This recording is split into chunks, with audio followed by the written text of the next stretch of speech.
think about what Steve was saying. This is a inquiry process. So we encourage you in this to ask questions of the data. Think about you're going to be in two roles, right? You're going to be learning this stuff, but also at the same time, how am I going to do this with my students? Gathering data, okay, let's say I have a question, I want to gather some data, then I want to investigate, then I want to analyze, and then that might lead to some new questions, and that also might lead to some action. Okay, so that's the goal here. There are really two main ways of using GIS. GIS with software running locally on your computer. And there's also GIS on the web. There's also GIS on mobile devices. But we're not going to have time to do any of that today, except for going out in the field and collecting some data with GPS units. But we wanted to give you a little taste anyway of both. And so we're going to start with a couple of web GIS activities. And here is something powerful. On worldmapper.org, if I select a map, any one of about 650 maps, I get what's called a cartogram. And a cartogram is a neat way of showing students and having them explore why variables change. They're all used to looking at standard world maps.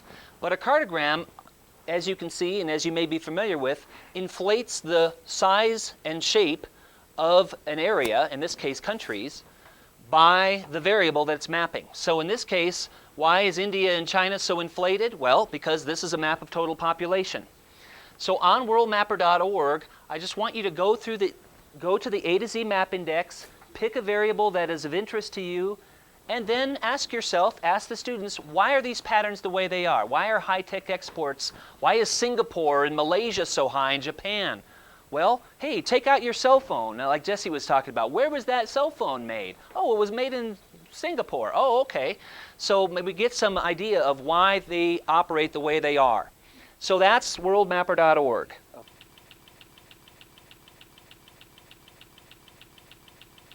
The second one is, let's go to National Atlas. NationalAtlas.gov. When it came out in 1970, it was a big book, 100 pages. It cost $100, and it was a USGS publication. And remember, I'm giving you a quick demo, and then I want you guys to actually do this on your own. Right? I'm kind of leading you through the thought process. I'm interested in the spread and distribution of zebra mussels. Then invasive species. Okay, there's zebra mussels. The blue button is flickering, so I'm going to redraw a map. I'm going to zoom in on the area that zebra mussels are observed in. Okay, so I see a pattern. How do you think zebra mussels spread? Railroad tracks, airplanes? Okay, so you're talking about, you've identified the homeland where they spread from, their origin point. How are they spreading? Okay, so if your hypothesis is water, maybe we should turn on the streams and waterways, right? And redraw a map. The blue box is flickering.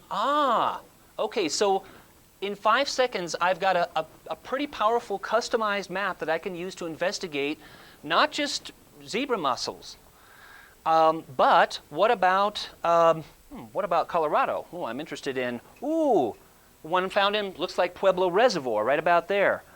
Okay, why are zebra mussels important? Why is the spread of the zebra mussels of concern to people? What species do they displace? We were teaching a workshop up here in up in the Yoopers land there in the Upper Peninsula, don't you know? Anyway, for educators, we were at a middle school, and we actually found one in the water body in the pond that we were collecting data in. So that was pretty grim, actually. That was found actually up there, but. Okay, maybe zebra mussels or invasive species isn't something that you teach, but maybe you teach about crime patterns, median age, all kinds of other things on here, geology, and so on. So that's the second one. The third one we want you to look at is something called Mapping for Everyone. This is on the site where Esther and I hang out a lot, ESRI.com/mapping for everyone. And this is an example of, again, a web-based GIS. What people are doing now is they're taking their data off of their local computers and they're serving it up so that people can actually analyze it on the web without having any software besides a web browser. So on this Make a Map site, okay, I see population density. Interesting. Okay, but what if I want to change that? So I'm going to go ahead and change that. Maybe I want to look at median age. I'm kind of interested in median age. Okay, well I see the legend there. Oh, why is Montana and Florida a little bit older than Utah and New Mexico? You know, so we're asking the why question. So you can incorporate things like Sunbelt migration, right? The number of students per family, and so on.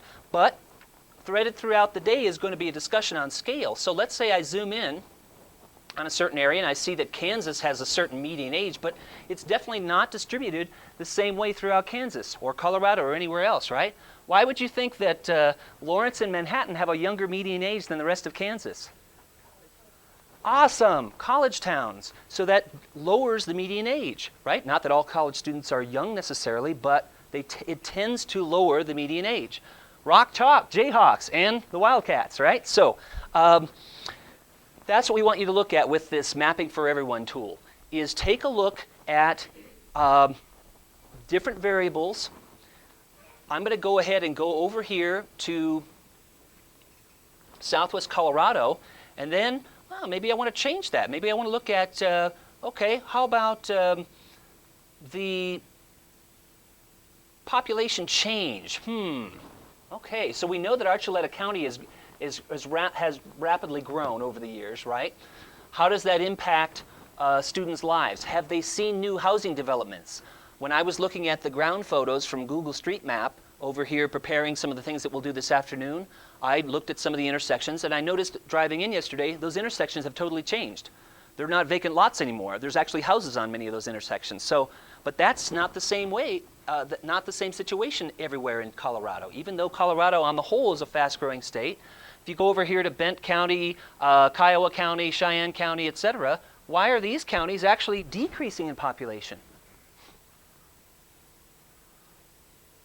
So if this is in the context of your geography class, what kinds of things would you want the students to tell you? And you're nudging them to saying things like, oh, well, where do these people work out in the Eastern Plains? Are they in office buildings? What kind of economies do they have? And then this is the last 9 years or so, right? But if we look back in time, we see that the Great Plains, right, since the 30s, what happened in the 30s? Have been decreasing except for nodes like North Platte, Nebraska, and Wichita, Kansas, and some other nodal points on the Great Plains. On the whole, those rural counties have been decreasing. So you can talk about jobs, agribusiness, awesome, and so on. You guys are great. Okay, so those are just 3 of many, many things that we could have you do. But we wanted to stick to those to give you 10 minutes or so to play with this Mapping for Everyone site, the National Atlas, and World Mapper. And I'll pull those back up here. Okay, these 3 right here. Okay, so in 10 minutes we will regroup and then we'll do some desktop GIS.